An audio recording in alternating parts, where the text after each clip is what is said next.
परम सत्कार योग प्यारे सत्संगत जी, प्यार और सत्कार से कहना धन निरंकार जी।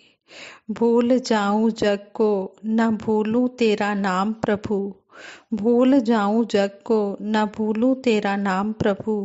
तेरी दया से हुए मेरे सारे काम प्रभु। तेरी दया से हुए मेरे सारे काम प्रभु। तेरी महिमा तेरी महिमा सबको सुनाए तो खुशियां हजार मिले। तेरी भक्ति में प्रीत लगाए तो खुशियां हजार मिले। सतगुरु माता जी, निरंकारी राजपिता जी, सास संगत मान निरंकार दातार का दासी शुक्राना करते हुए विचार रूप में आशीर्वाद लेने जा रहे हैं। आप जी ये विचार प्रवान करें, अगर कोई गलती हो जाए तो क्षमा करें। साथ संगत जी, ये जो विचार दासी रखने जा रहे हैं, इन विचारों द्वारा यही समझाया गया है कि वास्तविक जीवन का सार क्या है। इंसान खुशियों को पाना चाहता है, खुशियों का इच्छुक है। आए दिन जीवन को खुशियों से भरने के लिए मानव अनेकों प्रकार के यत्न करता है, कोशिश करता है। जीवन के 3 अवस्थाएं होती हैं, बचपन, जवानी और बुढ़ापा। ये तीनों अवस्थाएं जीवन को खुशियां प्राप्त करने के लिए प्रेरित करती हैं। जीवन में यह कोई गारंटी नहीं कि तीनों अवस्थाएं प्राप्त हो जाएं। कोई बचपन में तो कोई जवानी में ही जीवन से विदा हो जाता है। बहुत कम लोग बुढ़ापे तक का सफर तय कर पाते हैं। वैसे भी जीवन की कोई गारंटी नहीं है। क्या भरोसा है जिंदगानी का, आदमी बुलबुला है पानी का। अर्थात जिंदगी पर किसी का अधिकार नहीं चलता। क्वेश्चन यह उत्पन्न होता है कि यह जो जिंदगी मिली है, इसमें क्या किया जाए। लोग अक्सर आशाओं व इच्छाओं से इसे सजाने की कोशिश करते हैं, जो कभी पूरी नहीं होती। जिंदगी को अक्सर कमाई का जरिया मात्र मान लिया जाता है, जो सही नहीं लगता। जिंदगी तो जीवन को संपूर्ण रूप में जीने का नाम है। टुकड़ों में बटी जिंदगी के बारे में कहा गया है, सुबह होती है, शाम होती है, जिंदगी यूं ही तमाम होती है। जब तक है जिंदगी फुर्सत ना होगी काम से, जब तक है जिंदगी फुर्सत ना होगी काम से, सबसे पहले यूं करो नाता जोड़ लो इस राम से। सबसे पहले यूं करो नाता जोड़ लो इस राम से। इसलिए जीवन की सच्चाई को जानना है। सच्चाई यह है कि इंसान अपनी इच्छाओं पर काबू रखे, अपनी शक्ति के अनुसार मिली वस्तु पर यानी कि धन पर ईश्वर की कृपा समझकर खुश रहकर जीवन जिए। जिसमें भी ये दातार निरंकार रखे, उसी में ही रहकर हर पल इसका शुक्र मनाए। समय पर जो भी प्राप्त हो जाए, प्रभु कृपा मानकर उसको ग्रहण करें। लोभ, लालच, ईर्ष्या, द्वेष, निंदा आदि बुरे गुणों से नाता तोड़कर संतोष, परोपकार, करुणा, दया, सद्भाव से युक्त जीवन जीने का प्रयास करना चाहिए। जीवन में उच्च कोटि के संतों महापुरुषों का संग प्राप्त कर उनके जैसा जीने का ढंग अपनाना चाहिए। क्योंकि यक्ष युधिष्ठिर संवाद में यक्ष ने युधिष्ठिर से क्वेश्चन किया था। युधिष्ठिर संवाद में यक्ष ने युधिष्ठिर से क्वेश्चन किया था, क ग्रंथ अर्थात सुखी होने का रास्ता क्या है। क पंथ यानी कि सुखी होने का रास्ता क्या है।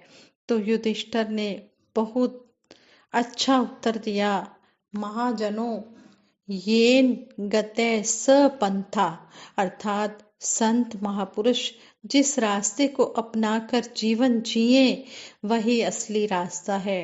दूसरे शब्दों में कहें तो तत्वदर्शी महापुरुषों के संपर्क से जीवन का सार जानकर आगे बढ़ना ही वास्तविक जीवन जीना है। सर, रात में आपने एक आवाज सुनी होगी। वह आवाज देने वाला व्यक्ति अपने साथ डंडा व एक टॉर्च रखता है और रात भर सबको यही आवाज देता है कि जागते रहो, जागते रहो। वह यह मैसेज सबको देता है, चाहे कोई उसकी इज्जत करे या ना करे, चाहे वो उसको उसकी सेवा के लिए पैसे दे या ना दे। उसके मन में कभी यह ख्याल नहीं आता कि यह मेरी इज्जत नहीं करता या मुझे पैसे नहीं देता तो मैं इसे आवाज क्यों दूं। वह जो मैसेज देता है कि जागते रहो, उसका मतलब यह नहीं है कि आप अपनी सारी रात जाग कर गुजार दें। नहीं, उसका कहने का भाव है कि यदि आपको अपने आसपास कोई शोर या कोई घटना घटती दिखाई दे तो आप तुरंत उठ जाएं। आपका ध्यान ऐसा हो जैसा कि पुरातन महापुरुष एक विद्यार्थी के बारे में कहते हैं कि विद्यार्थी की चेष्टा कोय जैसी हो, ध्यान बगुले जैसा हो। चेष्टा होता है कोशिश, कि विद्यार्थी की कोशिश कोय जैसी हो, ध्यान बगुले जैसा हो, नींद कुत्ते जैसी हो। उसे कम खाने वाला व गृह त्यागी होना चाहिए। कहने का भाव यह है कि संसार की अंधेरी रात में सतगुरु रूपी चौकीदार हमें आवाज देता है कि जाग जा, जाग जा, परंतु मानव सुनता नहीं। सतगुरु सबको कहता है, कोई उसकी आवाज कोई उसकी आवाज सुने या ना सुने, माने या ना माने। पुरातन पावन ग्रंथों ने भी मानव को कहा है कि मनुर्भव, अर्थात हे मानव, तू मानव बन जा, नहीं तो फिर कुछ होने वाला नहीं है। जब तेरे प्राण पखेरु उड़ जाएंगे फिर तू क्या करेगा। फिर इसके बारे में चेतावनी देते हुए युग पुरुष शहंशाह बाबा अवतार सिंह जी महाराज हमें इस शब्द की ओर ध्यान दिलाते हुए समझा रहे हैं, समा गया फिर हथ ने आउना, अंत समय पछताएगा। धर्म राय ने जमजा गले, रोएगा कुरलाएगा। आखिर ਨੂੰ ਕੰਮ ਗੁਰੂ ਨੇ ਆਉਣਾ, ਗੋਰੇ ਚਿੱਟੇ ਚਮ नहीं, अवतार दे सिख तो लेखा मंगे, धर्म राय दा दम नहीं। कहते हैं कि अभी भी कुछ नहीं बिगड़ा, सिर्फ एक निरंकारी मिशन ही ऐसा मिशन है जो कि परमात्मा की जानकारी की बात करता है। गोस्वामी तुलसीदास जी भी कहते हैं कि बिन जाने नहीं होए प्रतीति, बिन प्रतीति होए नहीं प्रीति, प्रीत बिना नहीं भक्ति दृढ़ाई, ज्यों खगेश जल कै चिकनाई। आगे कहते हैं, गुरु बिन भवनिधि तरई ना कोई, ज्यों बिरंची शंकर सम होई।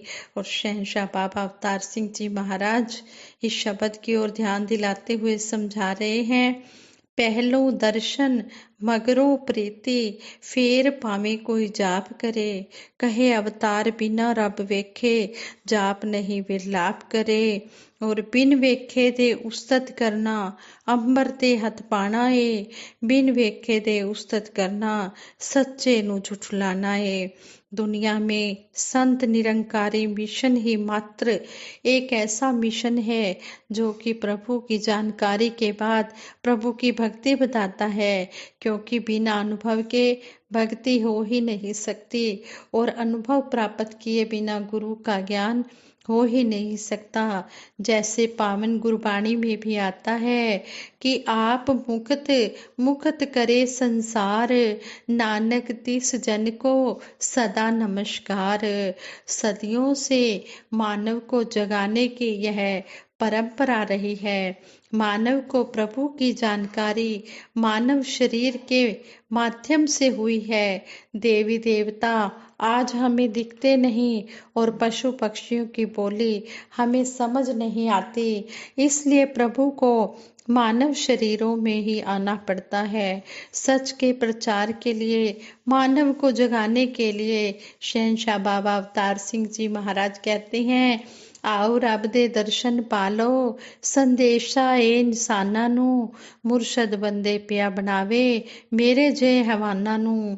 आज निरंकारी मिशन देश में ही नहीं बल्कि विदेशों में भी इस ज्ञान को फैला रहा है कि जो भगवान श्री कृष्ण जी ने गीता में कहा था कि मेरा वो भक्त मुझे सबसे अधिक प्यारा है जो मेरे अविनाशी सच्चिदानंद रूप को जानकर मेरी भक्ति करता है। पावन धर्म ग्रंथों में जो शिक्षाएं लिखी हैं वो तभी समझ में आती है जब गुरु वाली नजर मिली हुई हो। अर्जुन को भी जब यह सर्वव्यापी परमात्मा तभी दिखा था जब समय के पैगंबर भगवान श्री कृष्ण जी ने उसे दिव्य दृष्टि दी थी। यद्यपि अर्जुन भगवान श्री कृष्ण जी के साथ लगभग 32 सालों से रह रहे थे, परंतु प्रभु तभी मिला जब अपने आप को प्रभु के चरणों में समर्पित किया। आज निरंकारी मिशन संसार भर में यह सच की आवाज फैला रहा है। गफलत में सोने वाला आदमी जाग जाए, इसके लिए सतगुरु समझाते हैं, उठ जाग मुसाफिर भोर भई, अब रैन कहाँ जो सोवत है। कि हे इंसान, तू यात्री है इस संसार में और तेरे लिए सवेरा हो गया है, तू अब जाग जा, अब रात नहीं है जो तू सोया हुआ है। जागना किधर से है? इस परम पिता परमात्मा की प्राप्ति के लिए जागना है। वैसे तो हम खाना पीना सोना जागना सब कुछ कर रहे हैं, दुनियावी कामों के लिए तो हम जागे हुए हैं, लेकिन हमने परमात्मा की जानकारी के लिए भी जागना है। इस जिंदगी का क्या भरोसा, कब ये श्वास पूरे हो जाएं और कब इस संसार से रुखसत हो जाएं। अंत में दासी यही अरदास करती है कि ज्ञान सबके हिस्से में आए ताकि सबका विवेक जागृत हो, हर घर में स्वर्ग का नक्शा दिखाई दे। ये स्वर्ग हो मेरे घर में भी जो स्वर्ग है तेरे दरदाता, मंदिर सा लगे मेरा घर आंगन, तू ऐसी रहमत कर दाता। हे सतगुरु सच्चे पातशाह, आप जी जैसा हमें समझा रहे हैं और जैसा हमसे चाहते हैं हम वैसे ही आप जी के अच्छे बच्चे बन पाएं और आप जी की शिक्षाओं को कर्म रूप में ढालते हुए अपना जीवन गुजारते चले जाएं। दासी सतगुरु निरंकार दातार का फिर से शुक्राना करती है, पल पल पे शुक्राना करती है कि सच्चे पातशाह आप जी की कृपा से ही हम खा रहे हैं, पी रहे हैं, सो रहे हैं, बैठ चल फिर रहे हैं और सेवा सिमरन सत्संग भी ये आप जी की कृपा से ही हो रहा है। इसी तरह आप जी सबको ये बल बख्शना, सभी तन मन धन से सेवाएं करते हुए आप जी के चरणों में आशीर्वाद लेते चले जाएं और इसी तरह सुखों के भागीदार बने। साथ संगत जी प्यार से कहना, धन निरंकार जी।